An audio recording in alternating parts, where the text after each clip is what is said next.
Deixa eu falar um negócio com vocês. Mais cedo eu comentei aqui sobre um acidente que aconteceu na MGC 497, ou BR 497, né, o pedaço ali da rodovia, que infelizmente uma idosa morreu nesse acidente fatal. Foi uma batida entre dois veículos, vocês estão vendo aí essas imagens. Enquanto isso, o nosso repórter Lucas de Carvalho vai detalhar aqui pra gente agora. Tentaram salvar essa mulher lá, mas não teve jeito, né, Lucas? Conta pra gente aí como é que esse acidente aconteceu e o trabalho das autoridades por lá, meu amigo. Infelizmente não teve jeito, né, Junão? Bom dia pra você, bom dia pra quem tá acompanhando o Fala Povo nessa manhãzinha já um pouquinho mais fria de hoje, né?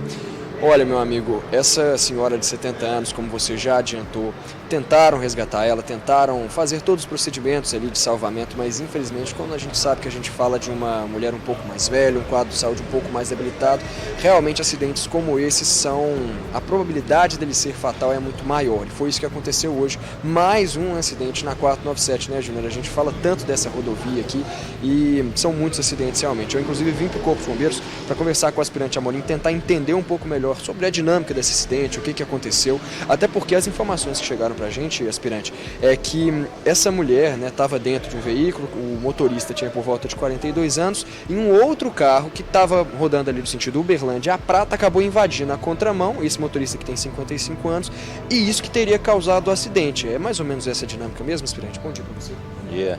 Exatamente, no início da noite de ontem, o Corpo de Bombeiros foi acionado para atender essa ocorrência de colisão entre dois automóveis na BR-497 e foram deslocadas duas viaturas, dada a natureza da ocorrência ser de colisão com 3 possíveis vítimas.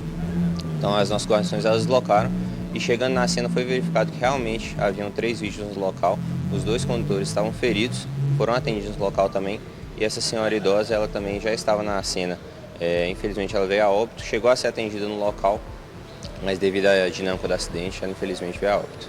E aspirante, com relação aos outros 2 motoristas, esse de 42 e esse de 55, eles também foram atendidos, né? Tiveram que ser trazidos, inclusive, para o pronto-socorro aqui da UFA, não é? Exatamente. A prioridade na cena foi o atendimento da senhora idosa, mas os outros 2 condutores também, eles foram atendidos com escoriações mais leves, com fraturas devido à dinâmica do acidente também, e foram conduzidos aqui para Uberlândia, diretamente para o pronto-socorro da UFA. Pois é, inclusive parece que o de 42 anos teria uma fratura na perna, se não me engano, e esse de 55, mentira, na verdade o de 55 teria uma fratura na perna, né? E esse de 42 parece que uma lesão ali na região da barriga, algo parecido com isso. Exatamente, dada a avaliação inicial na cena, foi percebida uma fratura no membro inferior do condutor de 55 anos e uma possível fratura nas costelas no condutor de 42 anos. Além disso, foi realizado na cena também o controle do fluxo de trânsito, contando com o apoio da Polícia Militar, foi jogado serragem na pista devido ao derramamento de óleo também. Perfeito, aspirante. Olha só, Júnior, é importante a gente lembrar também que a gente está falando aqui de uma colisão, de uma batida frontal, né?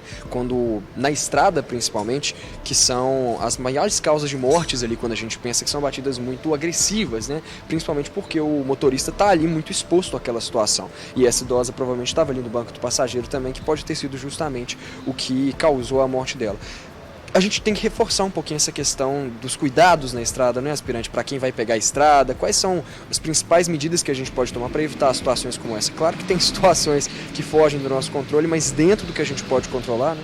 Bom, é sempre muito importante a gente reforçar principalmente as dicas de prevenção. A gente sempre trabalha com a prevenção.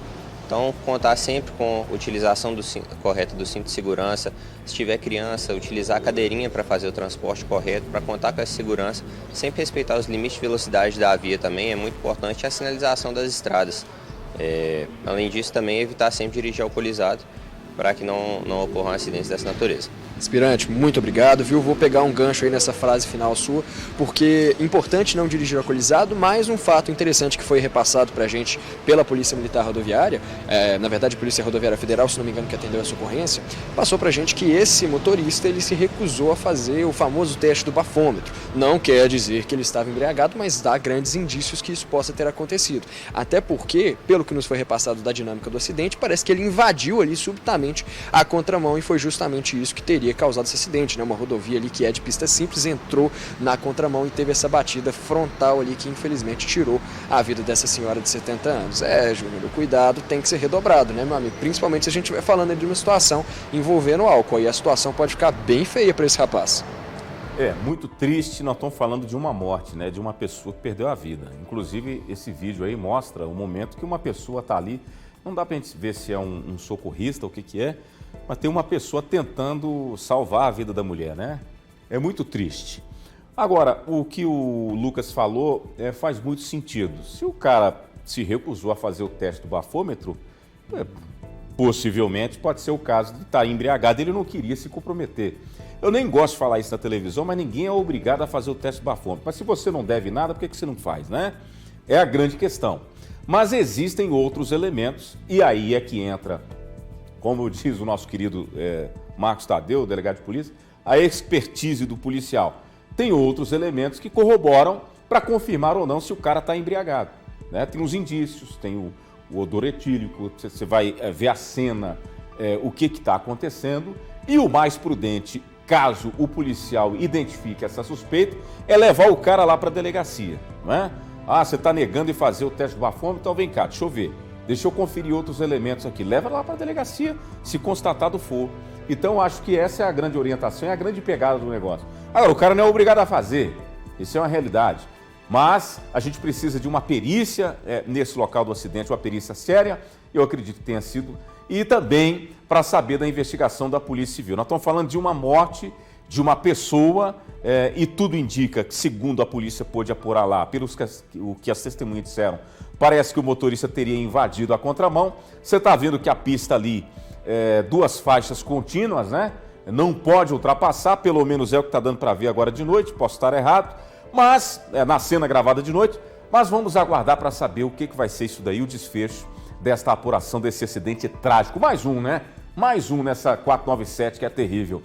Vamos continuar aqui falando de acidente, gente.